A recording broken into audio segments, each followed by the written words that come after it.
Welcome to Samvadanam. I'm in conversation with Mr. Nilesh Oak. Nilesh Oak is an author, researcher, speaker, and corporate consultant. He holds a bachelor's and a master's of science in chemical engineering and an executive MBA. He has published 3 books and writes extensively on ancient Indian history. Nilesh helps Indians become aware of the deep antiquity of the Indian civilization so that they truly comprehend, present, or defend the grand narrative of India, unlike most other Indic researchers, because he builds it through scientific acumen and logical reasoning. He is the adjunct faculty at the Institute of Advanced Sciences, Dartmouth, USA. Welcome to this episode of Samvadanam. I'm incredibly happy and almost elated that Mr. Nilesh is with us today. And it's amazing because I hardly think there are people untouched by his talks as well as his thought processes, because I think it is very important for us to have cohesive thought processes when we are talking about anything that depends on ancient wisdom or history or even knowledge, because what happens is it's very easy for us to dismiss something that we have no concrete proof of or we are unaware of. And sometimes it takes a lot of effort and scientific knowledge and a lot of clear thinking and crystallized evidence to show us that this is what we've been missing. And this is what we really need to understand a little more about our past. We understand our past to go on and understand our future. And hence that is very important. I cannot say how thrilled I am, Mr. Nilesh, that you joined us today. I mean, I know you're a very busy person, but this means a lot to us. So welcome so much. Welcome. Thank you, Mrudulaji. And you summarized my introduction, or you summarized the subject very well. In fact, I was so glad that you didn't talk so much about me, but you talked about my work in such an articulate manner. And that is a gist of it. What you just covered is a gist of it. Before even people can disagree or get into this business of I don't like it or I disagree, they have to understand it. Most of the people reach that conclusion in a hurry without even understanding what the person is saying. Or even understanding what they disagree with. Yeah, if you ask them to articulate what they disagree or why they disagree, they will be at loss. And that I experience this all the time. Yeah. Absolutely. I'm just so glad. Of course, it's a celebration for us that you're here. That's a different issue. But I also would like to say that we are getting into these months of celebrations. Usually starts a little earlier, of course, but we have multiple, regions, religions, ideologies that actually celebrate. In the next couple of months, at least, we have a spate of wonderful celebrations. And really beautiful is, of course, we would like to hear from you on how it is related to our mode of living, because we often misunderstand or celebrations. They are actually celebrations of life, of nature, which is the part of how we have grown up. And I've always heard my grandmother say, Hinduism or anything else is a way of life. It is not a separate stream that you tend to touch once in a while, perhaps like. So we are celebrating in big ways in multiple locations in this country and elsewhere. And, we would like to understand a little more about them. And I'm sure you have, much deeper knowledge about how they originated or, why they originated, what are the connections to some of the events that actually happened, and also a slow morphing of how they've changed over a period of time, perhaps, or even their relevance, right? Yeah. It would be great if you could just touch upon a few of them first. Okay. Well, I will start with anecdote that becomes very appropriate for the place I live here. And now, of course, I'll come to India. Since I'm of an Indian origin, living in America, and I know you have been to America too, you have been schooled here and all that. So typical thing that we do in our household is Diwali time, Deepavali time is when we put the lamps and all that paraphernalia.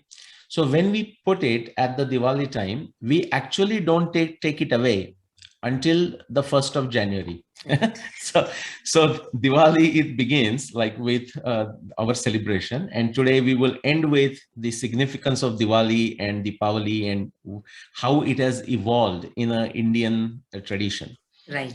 But just from a celebration point of view, so we put the lights on, say, let's say on the porch, and we don't get into too much of decorations, but there are people and Indian families I know, they will do a Christmas like decoration, like, putting the lamps on the trees and all that. But they also will do it at the Deepavali time and not take it away until 1st of January. So we have a Deepavali here. And then in the American tradition, not that far, is the Thanksgiving, the end of November. Correct. So that's like, for Americans, frankly, Thanksgiving is even bigger than Christmas. If you look at, especially United States. Now, if you go to Canada, the tone is different. The Christmas is a bit more celebration than Thanksgiving. And their Thanksgiving is in October earlier too. So when I was in Canada, by the way, I lived in Canada too. Okay. So when we used to put the lights for Diwali, sometimes they were together for Diwali and Thanksgiving. And our neighbors, the Canadian neighbors, used to wonder, like, we put lights for Christmas, but I'm really impressed you put the lights for Thanksgiving. And I said, well, yeah, Thanksgiving too, but also Deepavali, and I'll mention about it. And then, of course, the Christmas comes, in the American sense, and then the New Year. The reason I mentioned that, as a human being, we are all Utsava Priya, like we like celebrations, we like celebrations. Now, you also used the word at the beginning, what your mom said, that Hinduism is a way of life, which is true. However, we also must be careful to also say that, yes, it is a way of life, but then everyone has a way of life. But the Hinduism has a distinct identity. Correct. Okay. That we share with many nature religions of the world. Okay. But it's a very distinct identity, especially separate from Abrahamic religions. Absolutely. Now, that is not to say that there are no common principles between, say, Abrahamic religions and us. Like, for example, the aspect of a prayer, right. The aspect of believing in the higher power. I mean, those are commons. They also have a celebration. So it's not us versus them I'm talking, but sometimes the intent with which you celebrate something, there is a drastic difference between Abrahamic traditions versus the Hindu tradition. So in that sense, we have to not just say we are a way of life, but it is a very distinct tradition. And many times all of us struggle when somebody says, okay, so how do you explain Hinduism? And the beauty of Hinduism is, like, if you ask 10 different Hindus, they will explain in 10 different things. Absolutely. Right? Yeah. And sometimes, unfortunately, that turns into a problem, because the other side is confused. Now, hey, I heard Hinduism is this. The way I explain, for example, I said there are 3 foundations to it, which is what we say, like endurance in conduct, like karma siddhanta. Never give it up. Never give it up, whether you get the benefit or not, like Krishna saying karmanyevadikara. Absolutely. Okay, then there is a fabric of absolute moral standards. And I use the word absolute moral standards because there are relative moral standards in many other religions in the world. Okay, right. So what they may consider morally correct, we will consider it incorrect. Correct. Or humanity will consider it incorrect. Okay, correct. I'm not just talking Hinduism considering incorrect. So absolute moral standards is like ahimsa, satyam, asteya, akama, krodha, lobhata, akama, akrodha, alobha. Like, look at the humanity in the same way, right? So that's the second foundation. And third one, which is very distinct than everyone else, and therefore I don't want to call this generic way of life, is the freedom of thought, which are swatantra. Absolutely. You will not find this in any organized religions of the world. Never. I mean, there is no exception. Once you get into any organized religion, there is no freedom of thought. They sometimes will give you freedom of thought within bounds, a very narrow, very narrow sliver, yeah, perhaps. Very narrow. In fact, my humorous way of explaining that is like the way sometimes we want our children to take medicine, and because the medicine is bitter, they don't want to take it. And but I like to offer them a choice, being a Hindu, the freedom of choice, freedom of thought. So I would ask my daughter, do you want to take medicine or do you want to take medicine now? That is the choice.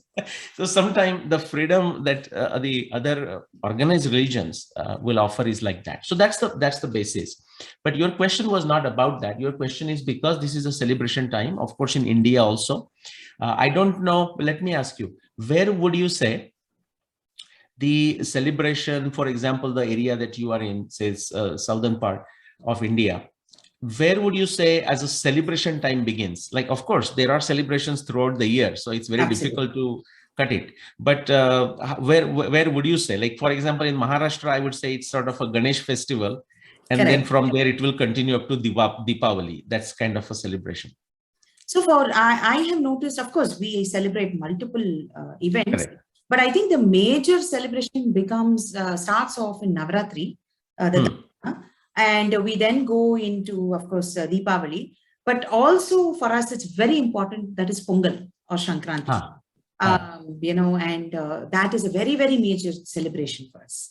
So I think it starts from there, at least from Navratri. Okay, very good. So let's take a few of our celebrations and try to understand its historical significance and how when they were celebrated has changed over a period of time. That also tells you how deep in terms of antiquity the whole Hindu civilization is, the Indian civilization is. It's really fascinating. Remember, we do this celebration, and in some ways we may celebrate for a different significance, I mean various significance, but in some ways they are connected with the rhythm of nature. Like in any of our mantra or stotra, we will have many times, like Ganesha Atharva Shirsha, we has for example, Rutam Vachmi, Satyam Vachmi. Speak the truth and speak in the right language, or Rutam, something in that's appropriate, that's proper. Like the word art, the Greek word art, arte, actually comes from Rutam. Like, for example, Rutam is like a perfect, like you see the art, you may not be able to describe it, but you say, oh, I just enjoy it. You are stunned. Like you watch a beautiful dance, you listen to beautiful singing, and you are stunned. You may not be able to explain it why you like it, but you like it. It's Rutam. Everything was done right. Okay. In that sense. And just like sometime in the villages, people, or if not villages, depending on people's accent around the world, say stove. They may not be able to say the word stove, and they say stove. Like in Maharashtra, I have seen. Yes. Similarly, when the word Rutam went to Greece, they couldn't say Rutam. They actually, many words you'll find, Greek words, has got a at the beginning. And if you take that a away, the remaining word, you will see the connection with Sanskrit. It coming from Sanskrit. But arte is a one word. But so that Rutam, so it's related to the season. So let's begin with one festival that I know, and I will not talk about Onam because I don't know myself much about it. So you can tell me, I mean, in this thing, you can discuss about it. But let's begin with the beginning of a year, at least in certain parts of India, that is been celebrated. In Maharashtra, I'll just talk about something that I'm reasonably familiar, called Gudi Padwa. I don't know if you have heard that word. Yes. Right? So Chaitra Shukla Pratipada, the first day of Chaitra, and the first day of the year in a Indian or Hindu or Sanatan calendar in our times. Okay. Now there are some variations here and there, but mostly it is the beginning of a Chaitra. Correct. Okay. Chaitra Shukla Pratipada. And in Maharashtra, it is celebrated as a Gudi Padwa. In Karnataka, I think, and Andhra Pradesh, it is celebrated as a Ugadi. And I'm sort of talking as in a generic sense. Now, not exactly at the same time, and we'll talk about why that is not the same time. But if you go to Punjab, just slightly sometime after, actually, they have fixed the day in an English calendar, like as a 14th or 15th of April. They call it Baisakhi. Correct. But actually, that Baisakhi celebration is nothing different than the Ugadi or Gudi Padwa celebration. Or the Tamil New Year as well. Yes, they all fall along the same time. Chaitra, correct? Right. Now, what is interesting is what we are celebrating today as a Chaitra Shukla Pratipada, Ugadi, or what do you call the Tamil New Year beginning? Puttanda, which is Chitra Masam. Yeah. Yeah. So that one, or Ugadi or Baisakhi, but let's leave Baisakhi for a minute. I'll come back to Baisakhi. So that Chaitra, actually what we are celebrating began some 2000 years ago. Okay. Now, we will go back even further in antiquity. But why it began 2000 years ago approximately? Because that time, the first part of Chaitra, so therefore considered Chaitra Shukla Pratipada, more or less matched with the beginning of a Vasanta Rutu, the spring Correct. season. The spring season, exactly. Right? That was true 2000 years ago. Now, today also, Chaitra still falls into the Vasanta Rutu, the second part of Vasanta Rutu, but it has actually shifted. Okay, but we still celebrate that. Now, because I'm on that point, I'll mention the Baisakhi. Do you know where the tradition of Baisakhi comes? To take that Baisakhi meaning Vaishak, the second month. Exactly. Okay? So to take that second month and match with the beginning of the spring season or Vasanta Rutu, actually we have to go back 4,000 years. That's how astronomy works. That's how the seasonal calendar works. So Baisakhi, what the people of Punjab or that area are celebrating, is actually a 4,000-year-old tradition. Oh, wow. Okay. So, and I'm glad that they decided to call Remember it Baisakhi and retain. Absolutely. Retain, right? Yeah. So we change, and when we change Chaitra, that was also correct. Okay. And I'll come to that. So because we said, hey, the season has changed, we should change. In fact, now we should change again. We should call it a Falguni or something, but the things will get totally destroyed. So we don't do it. Well, of course, Pongal, we have it in different stages. We have the Matu Pongal, which is celebration of the cows and the land. We also have, other Pongal where we remove all the old things or old, we get rid of old things. Clean the house, so to say. Clean the house, and we actually get rid of them. And then we wear the new clothes, and then, of course, we pray to the sun. So it is also a very involved festival of a couple of days, but not perhaps as involved as Ugadi. Okay. So just like I said, the people of Punjab are following a tradition that is at least 4,000 years old. The way the Gudi Padwa is celebrated in Maharashtra is they will take a tall bamboo stick, like a bamboo rod, and on top of it, they will put either copper, silver, or gold kalash, and then another piece of cloth. Then they put a tilak to that kalash, then garland and all of this. And where they make it stand in front of the house, the area below will be cleared with a cow dung and water and all that. Right. And then what you call rangoli, we call it rangoli. Kolam, correct. Kolam, right? Something like this. The puja is done, of course, the celebration, the festival, the good food, and so on and so forth. Now, what if I tell you that particular tradition, of course, somewhat modified, but of taking a stick and creating a flag and raising it for a day or for some time and then letting it fall and remove it, is more than 14,000 years old. Oh my God. Okay. So that's the beauty of it. Yeah. Of course, it has seen the changes, and I'm going to tell you that is the beauty of this Indian culture. I'm going to take you around India just for that. So that's right now we celebrate that way in Maharashtra in the Chaitra month, the first Chaitra Pratipada. And what does it symbolize? It symbolizes the beginning of the year that everyone knows. Let's go back 7,500 years to the time of Mahabharata. In Mahabharata, there is a description of this ceremony. How nice. Okay, there is a description of a ceremony. Literally, it will, and I have written blogs on it, and the blogs are there. It literally talks about, hey, now the end of a Samvatsara has come, end of the year has come, the new year is beginning, and just go to the forest, literally it says, take a branch, and it talks about like a bamboo, take a stick of a bamboo, bring it here, do the puja. And this is the king did the puja, king did this. How it is to be done. Okay, this is there and it's a Samvatsara. It's related to Samvatsara, end of a year and a beginning of a year. That's in the Mahabharata, going back to 7,500 years. Oh my God. During the Mahabharata time, it was called what we are now calling Gudi Padwa or Ugadi or Baisakhi. It was called Brahmotsav. Right. And so you see those description. In fact, when Bhima killed Kichak, that was the time of a Brahmotsav. Okay. So you have a time point now. Approximate time. It was the time of a beginning of a spring. It was the time of a beginning of a spring. It was the time of a Brahmotsav. It was the time of a Brahmotsav. And there is a description of a Brahmotsav, why people are celebrating and all of these, the wrestling is happening. And that's how actually he kills in a way, So people are thinking maybe some feud, private feud might have happened or something like this.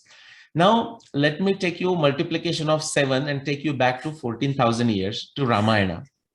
Now, in Ramayana, you get a reference to this at least 4 times. Okay. Now, do you know what it is called in the Ramayana? It is called Indra Dwaja Festival. Indra Dwaja Utsav. I did not and realize you have it in connection. Tamil Nadu. You have the word in a Tamil Nadu. Yes. Okay. Now, Indra Dwaja, and do you know when it was done? Again, something very fascinating.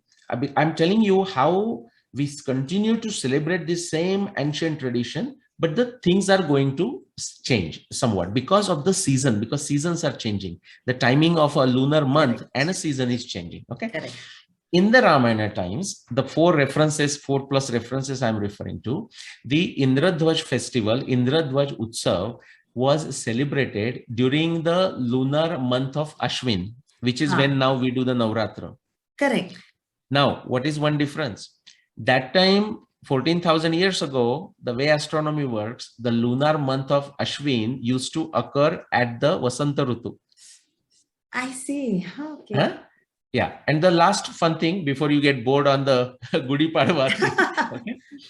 Now, so what say Karnataka, Andhra Pradesh, Maharashtra did is they stayed with the season in a way. They stayed with the season. So month shifted, they shifted the month and they stayed with the season. Right. Now, some tradition, and I don't know about the Tamil Nadu tradition of Indradhwaja, but in Nepal, if you go to Nepal, something so fascinating, just outside Kathmandu, I mean, there are 3 small kingdoms there, Bhaktapur, Kathmandu, and Patan, very, very next to each other, like 5-10 kilometers, and you go to another kingdom, literally.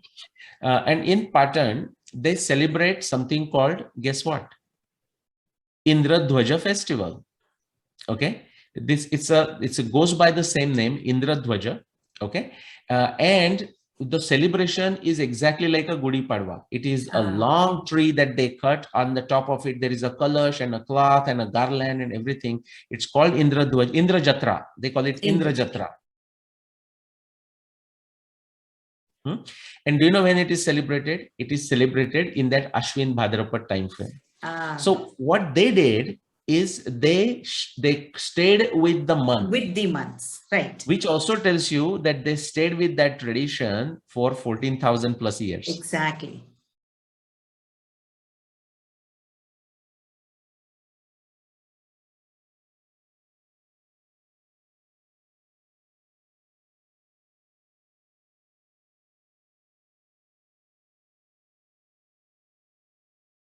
How amazing is that? Fascinating, okay? Absolutely. Yeah. So with that, I just close my blabber on the Gudi Padwa. Nilesh, with you can't get bored. Go ahead. Thank you. Now you said in the southern context, but even around India, the other important one is a Makar Sankranti. Yes. Right. So now think of it. What we just discussed is the celebration of a Vasanta Rutu, the Gudi Padwa, the beginning of a year and all that. Correct. Now Makar Sankranta is a celebration of a Uttarayan. Right. We use that word. Okay. Winter solstice. Again, remember how nicely it is connected with the astronomy and the seasons and a calendar. Now, what we celebrate as a Makar Sankranti is also a 2,000-year-old tradition. Oh, wow. Okay. In fact, what the Makar Sankranti actually meant is this. About 2,000 years ago, we can exactly calculate around 1,800 years ago. And I'll not go into the mathematical calculation to keep it simple. Okay. But those who may be curious, they can work on these numbers. 72 times 25. That is the answer, mathematically. If they understand astronomically what 75 is, and 25, I will explain here what that is. That's how it tells us that it is a 2,000-year-old tradition. About 2,000 years ago, the timing of winter solstice, like when the sun went to the extreme south and now it started going in the north direction, yes. that coincided with sun entering the Makara Rashi, the area of a Yes. Makara Rashi, Sankranta. So from the previous, like Kumbha, what is it Kumbha before or Makar Kumbha afterwards? So Mesh, Vrishabh, Mithun, Karka, Simva, Kanya, Tula, Vrishchik, Dhanu, Makar. So from Dhanu to Makar, the sun entering from Dhanu, finishing in Dhanu and entering the Makar, that coincided with the day of winter solstice or Uttarayan 2000 years ago. Oh, wow. And so for everyone, as a common thing, it was a Makar Sankranti. Right. Right. Now, where does it happen? It happens right in the middle of Makar Rashi. Correct. Right. And after some time, it will go into the another Rashi. But we are just right now calling Makar Sankranti. Now, remember, in our times, we know that the day of winter solstice is 21st of December. But when do we celebrate Makar Sankranti? Much later, right? At least. Yeah, 14th or 15th January. 15th January, yeah. Correct? Yeah. So now do the mathematical calculation. So 21st December to 14th of January or 15th of January is about 25 days. Yeah. So that much it has shifted because of something that we were celebrating equivalent to 21st December. I mean, this calendar was not existing for India. Correct, this is the Christian calendar, Gregorian calendar, but equivalent to that 21st, but now it has shifted. But what we chose to do as a civilizational celebration, instead of staying with the day of Uttarayan, we actually decided to stay with the day when sun entered Makar Rashi. Makar, right. That's why it has shifted from 21st December to 14th of January. And so that's our number 2. Now I want to tell you something, because we are going to get to our Deepavali, which is our big deal. Okay, so that we are getting there very fast. But one more thing, if we are not careful and if we remain too dogmatic, and not understand these nuances of why these things are changing with the season and why we are celebrating, then we can have a lot of contradictions. True. The important point to realize is that the celebration is important. For example, in our times, isn't it true that, let's say your birthday, when is your birthday? Just the birthday. I won't ask the year of your birth. I have no qualms about it as well. No, just tell me the birthday. English calendar would be in October 30. In October, and what day? Like, for example? 13 October. Okay. So you have no fear of people sending you belated happy birthdays or happy birthday? Absolutely not. I'm hoping that a few do. Okay. So now, that birthday is there, 13th. But suppose if it comes on a weekday and you are working and your family members are working, husband is working, whatever, then what are you going to do? You say, well, let's celebrate on a Saturday. We will have a better time, right? Absolutely. So my point is, celebration is more important. Of course, it's good to do it on that day, but for practical reasons, we may move it. This is the wisdom of, again, Indian tradition, Sanatan tradition. Okay. And all of us and people who will be listening to this must understand this. Otherwise, they for themselves, and many times with the half-baked knowledge, they create a lot of confusion for others. Okay. So, and just to show that fun, I'm going to take another instance, and then we will get to our Vijayadashmi and Diwali, and we can right. Bhishma Nirvana and Bhishma Ekadashi. Again, we are also combining history, because what we are celebrating is a historical events, right? Just like beginning of a year celebration and all that. Bhishma Nirvana, in a traditional celebration, I'm saying, is celebrated on Magha Shukla Ashtami. Okay. And there is one reference in the Mahabharata text. Okay. Now, it doesn't directly say Magha Shukla Ashtami. It can have many actually interpretations, but one of the interpretation definitely leads to Magha Shukla Ashtami. Magoyam samanu prapto masa punyo yudhishthira. Tribhaga shesha pakshoyam shukla bhavitu marhasi.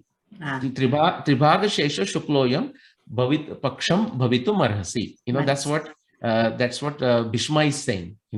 Bhishma is saying it appears like the lunar month of a Magha. Magoyam samanu prapto. Hey Yudhishthira, it appears like it's a month of Magha. And then there the confusion begins in the second line. Tribhaga shesha pakshoyam.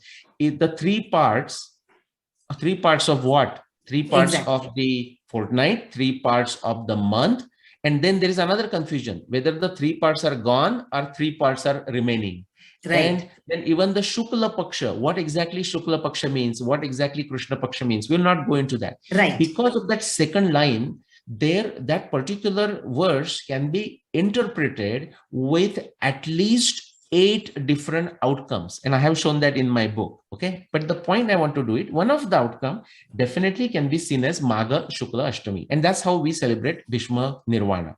You know, Bhishmashtami. And that's how it is celebrated. Yes. Now, one more thing I'm going to bring, and I'll tell you how the humor can be created if people are not careful, they remain dogmatic, and they don't understand the true principle behind celebration. This is especially celebrated in Andhra Pradesh. And of course, around India, but especially Andhra Pradesh, something called Bhishma Ekadashi. Yes. Okay. Yes. And do you know when it is celebrated? I'll tell you when it is. So now remember, Magha Shukla Ashtami is when we celebrate Bhishma Nirvana, passing away of Bhishma. Correct. We celebrate Bhishma Ekadashi on Magha Shukla Ekadashi, which is 9, 10, 11, 3 days after Bhishma Ashtami. Now I'm going to tell you the humor that it creates if we don't understand the true principle behind it. And in a very black and white dogmatic fashion, we try to make sense of it. Why do we celebrate on this? Or if because we celebrate Bhishma Ekadashi, Bhishma Ashtami on Magha Shukla Ashtami, it is true that Bhishma passed away on Magha Shukla Ashtami. There is a sufficient evidence in the Mahabharata to tell you that Bhishma did not pass on Magha Shukla Ashtami. This is just one interpretation. Remember, I told you, like, yes, there are multiple. Yes. Masa Punya Yudhishthira, Tribhaga Shesha Pakshoyam Shukla Bhavitum Arasi. It is one of the many interpretations of that day. But we decided as a civilization, and that's perfectly fine, we will celebrate Bhishmashtami. Now, what is the fun? Imagine if these were the true dates, then we will say Bhishma passed away on Magha Shukla Ashtami. Correct. And what do we celebrate Bhishma Ekadashi for? On the Magha Shukla Ekadashi, 3 days after Bhishma Ashtami. That is the day we also say Bhishma told Vishnu Sahasranam to Yudhishthir. How is that possible? Well, I'm glad you understood. When sometimes I explain, people say, Acha, bhai, kya problem hai? What's the problem with that? I said, well, if you don't see the problem, I have nothing more to say. You know? So like Bhishma has passed away as if on 3 days before, and now he is telling Vishnu Sahasranam to Yudhishthir 3 days after. And the story doesn't end because Mahabharata evidence tells you after telling Vishnu Sahasranam, he asked Yudhishthir to go back to the kingdom and not come back until the day of Uttarayan. Yudhishthir goes back and stays in Hastinapur for 50 nights before he comes back. Exactly. Okay? This is a very humorous story, very poignant story, because if we just take something blindly, if we decide not to apply our intelligence and understand the basic principle, we will have this kind of confusion. There is no need for confusion. So how do we decide? Actually, I was going to bring the calendar and show you, but you might have a calendar there. So if you look at any day in the calendar, especially Indian calendar, you are going to see Jayanti of someone, Punyatithi of some person, some celebration, some Sankashti Chaturthi, Angaraki Chaturthi, some Ekadashi, some special Amavasya, some special Purnima, right? If we continue to celebrate this every day, we will not be working. So we will just never be working, right? So therefore, I think our great sages of very ancient times, but even modern times, they knew how old is our civilization. We need celebrations, but we cannot celebrate exactly when everything happened. Then we will not be working, you know. So they combined many things together on specific auspicious days based on their understanding of it. And that's how we celebrate many things. That is precisely the reason when we celebrate Vijayadashmi. And what do you call Vijayadashmi in Vijayadashmi. And people will call Dasara in Marathi, Dashahara in northern parts of India, right? We attach many different significance to that day, and nothing is wrong with that. Actually, it's very perfect. It's beautiful, right? So Vijayadashmi, in a Mahabharata context, they say this is the day they took away, the Pandavas took away their weapons from the trees, that where they are Correct. It put was in the there. hiding, Yes, absolutely. right? Now, Vijayadashmi is also the end of Navratra celebration. Yes. Okay. By the way, just before so we are got into Vijayadashmi. So I'll also mention why the 9 days. That's also very beautiful. Oh, yes, please do. Okay. So now Navratra, I don't know if you celebrate both, but many parts of India celebrates both Navratra. Of course, the Ashwina Navratra is a much bigger celebration in comparison to Chaitra Navratra. Yes. There is a Chaitra Navratra celebration also and Ashwina Navratra. This has to do again with the calendar. It has to again do with the Samvatsar. For example, why 9-day celebration and the 10th day also is a part of it. And actually, if you go to Bengal, they actually have a almost 11-day celebration. Right. Correct. So why? Think of the solar year. The solar year is a 365 days. We will, for simplicity, we'll keep it 365. Correct. It's 365.2478 or whatever, yes, So that's why leap year. But 365. Now, how long is the lunar year? See, lunar, so 12 lunations, like 12 full cycles of the moon is a lunar year, we call it. And every lunar month is 29.5 days. So when you combine, it adds up to 354 days. So lunar year is completed in 354 days. Solar year is 365 days. Yeah. There is a gap of 11 days. And the significance, of course, we celebrate as a goddess, worshipping goddess and all that. That is fine. The significance of that 9-day gap is like we are synchronizing. That's how scientific and accurate the Indian civilization wanted to be. They wanted to synchronize the daily lunar calendar with the seasonal solar calendar. And that is that celebration, the gap of those 11 days is we say, okay, we are going to celebrate this as if like we're not counting those days or counting it in a different fashion. And once that comes, now they are synchronized and new year begins. So that was a celebration here. That was also celebration in the Chaitra when that was done. That's why it's Chaitra also 9 days is there. Because we have calendars, now that comes to Deepavali, we have calendars that begins in a Chaitra. That is true. Like we talked about it. True. But you are also aware of a calendar. It's called businessman's calendar. That ends and therefore begins with Deepavali. Right. That's why, just like you said, there is a cleaning ceremony that you do and actually throw the things. All the business people in India, they close their books, all the debit credit should be right. And the new set of books begin. It's a business end year. Gujarat, for example, Gujarat being businessman. I mean, everyone is a businessman, but Gujaratis have their in blood, you can say. Their year, I mean, of course, they follow the Chaitra year, but their year also begins with Kartika. Yes. Absolutely. Okay, Deepavali is the last day of the year and the new year begins. Okay, so see how it is all nicely tied to this. That's also when they began on their expeditions. Like Krishna's Dwarka was prosperous. Nobody asked the question, or very few people asked the question why it was prosperous. Because of commerce.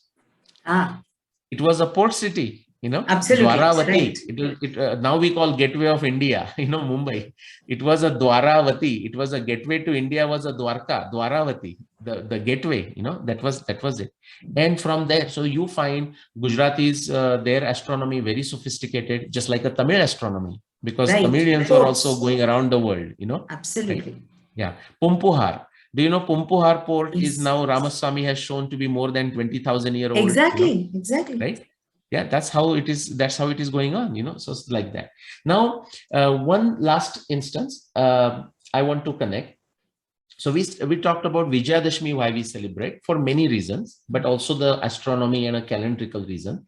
Deepavali also astronomical calendrical reason, because it's the end of a businessman's calendar, so to say.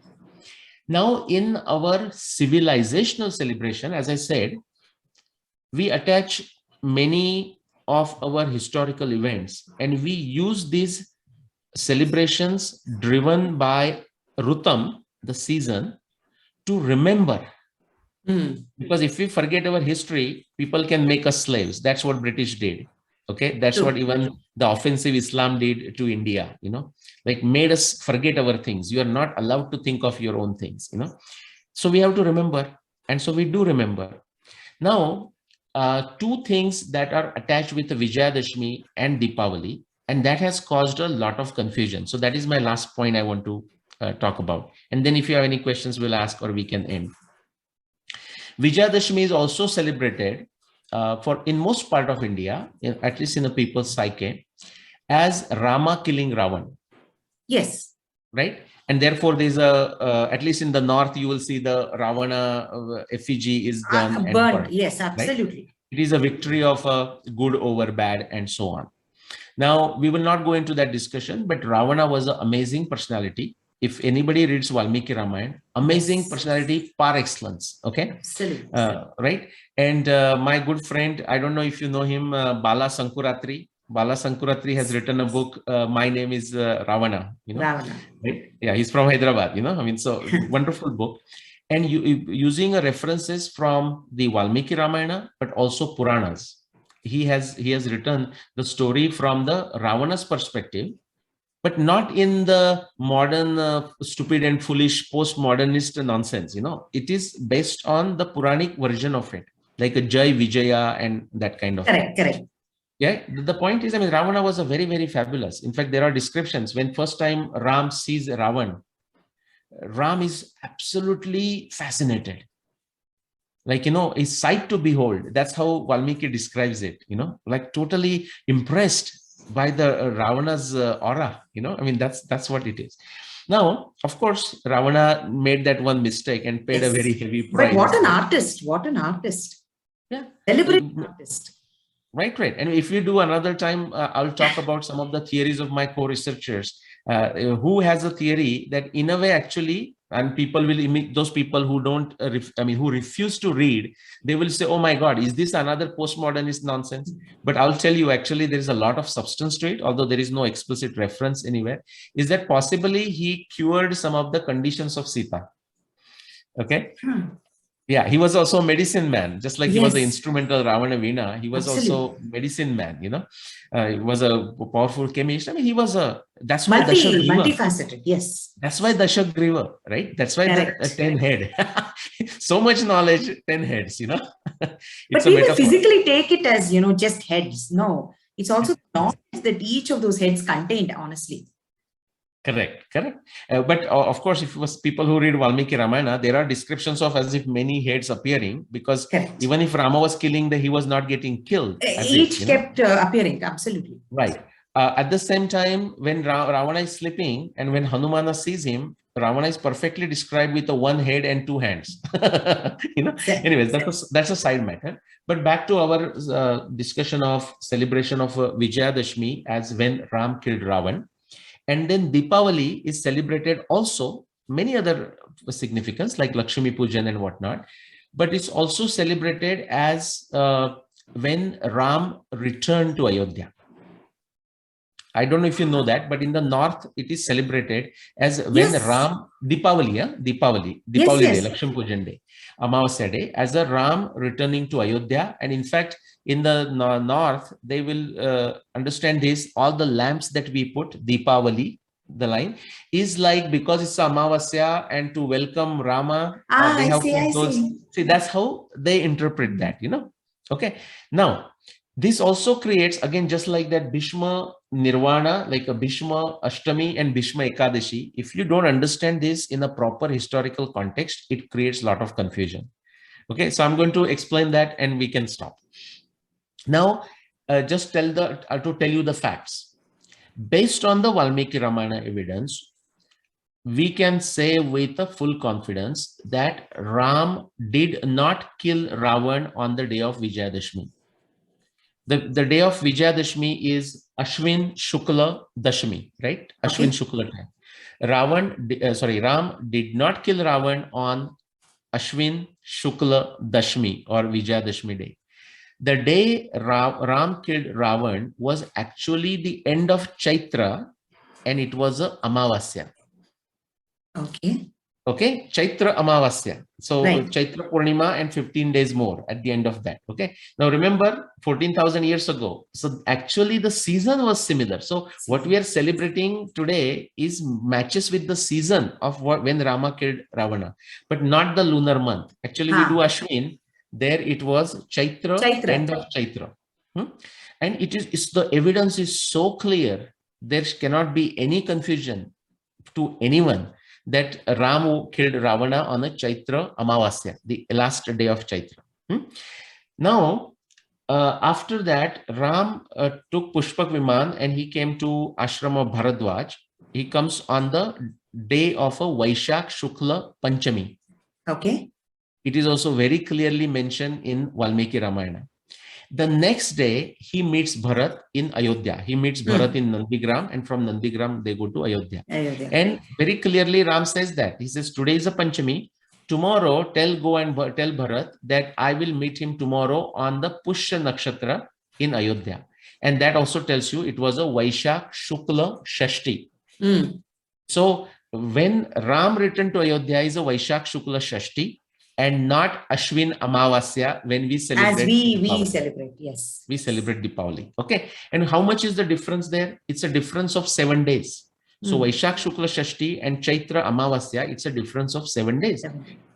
Okay. Which also tells you there has to be a Pushpak Viman. Otherwise, there is no way. There's no way he could have made it. From Lanka, he can reach Ayodhya in 6 days. Okay. But that's a separate subject. So now, I mean, why this is important is because we should understand what historical accurate date is, and we should also understand how we can still take that date and choose to celebrate on a certain specified day, which may not exactly match, just like you celebrating your birthday on a weekend, although it comes in a working day. Correct. Okay? Yeah. But we have to separate this, that historically something may be different from what we actually celebrate. Correct. Okay. And that is going to always stay a problem with us. And it's a good problem to have. Do you know why? Because our civilization is so deep and so long, it is there in comparison to any other known civilizations of the world. That's why we will have a problem. So like Ram was born in Chaitra Shukla Navami. At his time, it was a Sharad Rutu. Right. But now when we celebrate in Chaitra Shukla Navami, it is a very hot and a Vasanta Rutu. Right. Right? So those things will happen. But so those are the 5 instances. Yeah. But we continue to celebrate, which is what, as you said, is very important. Very important. Very important. But that's lovely. Absolutely lovely. I really appreciate the fact that you're able to clearly explain that this is when it happened. But this is why it has changed, because a lot of us see, for example, we might not understand why something is done in a particular way, and then these many X number of days later, something else happens, and that celebration happens, right? So I think that is something that we need to understand as we celebrate festivals, because it's not just celebrating the festivals, but why we celebrate is important. When we celebrate is important to understand in a better context, in a larger context, not to get bogged down by it. Correct. Let me mention 2 points about that. Okay. One is, take Makar Sankranta, for example, and then we will take your birthday. Okay. we'll just show the connection there, not exactly between the 2 days. Just like you said, why we should celebrate at the right time, even when we may not keep up with the historical reality, or vice versa. So we shouldn't confuse the celebration with the historical reality and historical reality with the celebration, right? So I don't know how you celebrate Makar Sankranta, but in Maharashtra, and you tell me, I'll ask you that question. But we use the sesame seeds and good, and right. Now, why is that? Because it's a winter time, and sesame and good is good to keep you warm and heated. Exactly. Hot food is not bad there. Actually, it's a desired food that time. But if we were doing this in the 21st of June, that would be very bad. It's already hot and we are eating another hot food into it, right?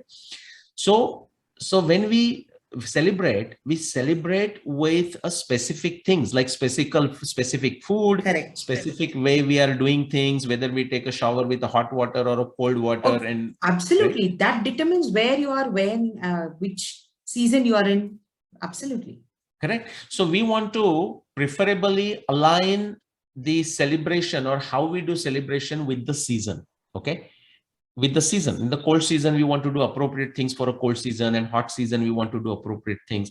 Like, in a cold season, we will have a hot chocolate or a hot milk with the turmeric in it. And in the hot time, we might have a chas, or the buttermilk. Exactly. Right? Exactly. Right. It's like that. Now, you said, when I asked you your birthday, you said 13th of October, but you said per English calendar. I mean, per the Gregorian calendar. Now, of course, which means you have another celebration possibly. And I hope your family members do that. Yes. or I'm going to make their life tougher now by just suggesting this. No, they do it. That's one thing they celebrate. Yeah, so 13th October is one. It will change. It will always change. It will always change. And of course, yeah, you will see like, because 10 days ahead, 10 days ahead, 10 days, then it comes back because of the Adhika Masa, exactly, and it will keep on going like a wiper of the car, with respect to that 13th October, which is that synchronizing the solar calendar with the lunar calendar. That's why it happens. My point was, of course, nothing wrong in celebrating on the 13th of October, just like whatever that day is, because celebration is important. But also, through this, our conversation, I would encourage those people who would be listening to this, is that make a point to also celebrate. I mean, if you don't want to change the other date, but definitely make a point to also celebrate on your the tithi or the lunar month and stuff like that. If you match the tithi, the nakshatra will match more or less. That will happen. Or if you match the nakshatra and month, then it will also match. Now, what are we trying to do? We cannot bring everything the same way. That is not possible. But we want to bring as many things as possible together. So, for example, the orientation of a sun and a moon, the angle, and everything that we can bring together for that nakshatra and a tithi. And that is why we want to do it, just like this. Now, those people who understand muhurta, who understand the karana, right? I'm not expert in that area, but some of the oldest panchanga makers, Date Panchang from Solapur, I work with them. I mean, they are maintaining that tradition for 100+ years. So they know, or their experts know. I'm not expert on the muhurta, but we are trying to match the muhurta. And that those people who understand the science of muhurta, they will tell you more. Maybe you know more than I do, because I know nothing about the muhurta, other than you're trying to bring most of the alignments at a minimum, the alignment of the sun and a moon with respect to earth, and therefore you, as close as possible as it existed at the time of your birth. Right. Like what you call the initial, in the physics, initial conditions, right. Like a boundary condition, initial starting conditions, Exactly. So there is some science aspect to it, actually a lot of science aspect, most of we don't understand. So that was my last point. No, but that's wonderful. I completely understand. For me, we call it the Tamil birthday, of course, Tamil birthday. So we see the calendar and we figure out when it is each year. And for us, that celebration is perhaps not that big, but that is something that, we usually spend in the temple, or, we do a small puja, or there is some sweets that we make. There is a celebration always, but in our own way. And as you said, invariably, we do not control the dates. So sometimes it's on a working day or a working day as it is being designed. So I'll put it that way. And so, we adjust it as per possibilities. But of course, the Tamil birthday falls on that day. There is no change. You do not celebrate another day. So that is something that, I'm quite keen on, and I hold dear as well. But it is very fascinating. I'm sure there's just so much more we can talk about all of this. And I know there's so much more you can share as well. But what I really appreciate is the fact of clearly demarcating, this month, this tithi, whatever it is, and then showing a reference or a relationship on why things move or why things change or how things have changed. But again, I think, as you correctly stressed, I think it is the point of remembering and, continuing with these celebrations, no matter what we understand of it, is a very different issue. Because as we go along, we always say lost in translation. So we actually lose a lot of the knowledge as we go along, given that we no longer pass on the tradition as they were. But the fact that we want to continue, I think itself is a big hats off to the civilization. Yes. We want to continue with what we had. Hopefully we'll be able to understand why things were done better, so that we understand why they need to be continued. I think that is something very important for all of us.